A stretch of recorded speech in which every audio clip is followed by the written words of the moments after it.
Prince's last Diddy recording played in Day 3 of the Diddy trial just delivered the most explosive moment in recent legal history.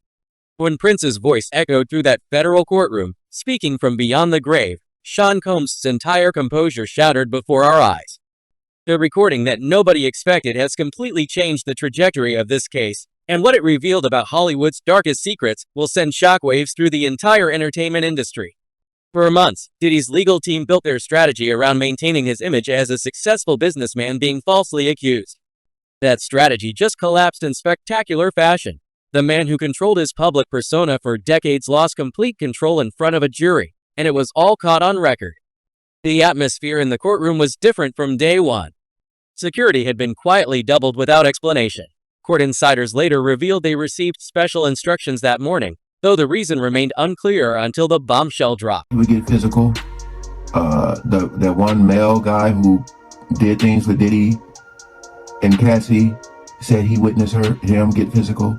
Don. So again, we talked about how the domestic charges aren't, what he's being, what he's on trial for. But boy, it's stacking up. And I feel that the jury is going to take that into consideration. The prosecution had been methodically building their case over the first 2 days, establishing patterns of behavior and creating a foundation of evidence. What nobody realized was that they were setting the stage for their masterstroke evidence that would transform this entire trial. Before we dive into the Prince recording, let's examine what witnesses revealed about these infamous gatherings.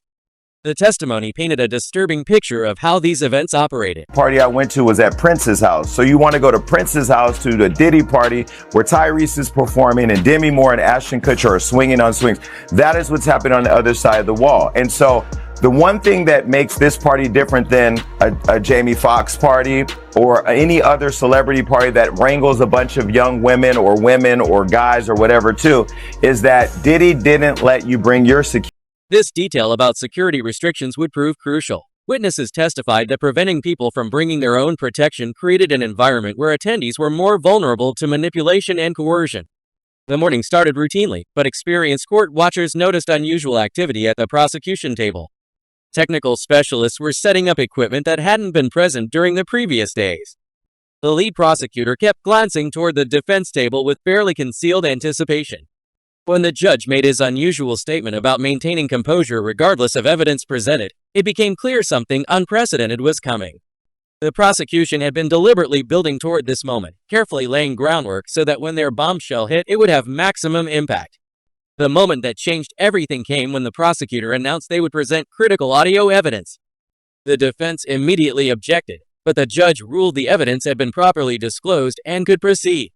Then came the words that froze the entire courtroom. What you're about to hear is the final private recording made by Prince Rogers Nelson before his death. A lot of this stuff that I've heard and seen already, I'm really trying to connect the dots here and think like, damn, what if Prince was letting Diddy, like what if he caught wind of some, I'll just say allegedly, stuff that Diddy might have been doing that seems to be, like, I ain't talking about consensual things, I'm talking about illegal things or whatever. But I'm just like, would Diddy be that dumb to like not think that Prince, this celebrity, has cameras in his house as well? So I'm just trying to think, like, because if Prince has cameras and he's recording stuff, to get some dirt on Diddy, I don't know. I feel like Diddy, with all his cameras that he allegedly had, or no, they actually found cameras. That I don't know, right? What I know is that he was really health conscious. He was a vegan. He didn't abuse alcohol. I didn't know of him drug. He worked out, so, that also really concerned me because it made me think that, wow, so you mean you do all these things to take care of yourself? The transformation in Sean Combs was immediate and dramatic. For 2 days, he had maintained perfect composure, whispering calmly to his attorneys even when faced with damaging testimony. But the moment Prince's voice filled that courtroom, everything changed. The color drained from his face so quickly it was visible to observers across the room. His legal team huddled closer, frantically whispering as they realized the devastating nature of what they were hearing. This wasn't just another witness, this was testimony from beyond the grave that couldn't be cross-examined or intimidated. Prince's recording wasn't vague or speculative. He provided specific dates, locations, and detailed descriptions that matched evidence already presented in court. The prosecution had clearly authenticated every aspect of this recording before presenting it. Prince described systematic documentation of concerning behavior in the music industry, dating back to 2007. He detailed specific parties at Diddy's properties, naming guests and describing activities that corroborated earlier witness testimony. Most damaging were his descriptions of financial transactions, specific amounts that matched financial records the prosecution had already entered into evidence. As Prince's voice continued describing these events, Diddy's carefully maintained control finally snapped. He suddenly stood up, not gradually but abruptly, causing security officers to move closer immediately. His legal team grabbed at his jacket, trying to pull him back down, their faces showing pure panic. Then came the moment that sealed his fate. Diddy shouted, "That's a lie," his voice echoing through the stunned courtroom. The outburst was so sudden and loud that reporters visibly jumped. The judge immediately called for order, warning Diddy about contempt of court. The prosecution's strategy became crystal clear in that moment. They had deliberately saved this recording, waiting until Diddy felt secure before delivering their knockout blow. They wanted him comfortable, confident, and unprepared for what was coming. The big deal back then is ever since my third album, I wasn't really taking large advances from the recording companies. I was recording the albums myself in my own studio. So the way I looked at it, I owned the work because I paid for it.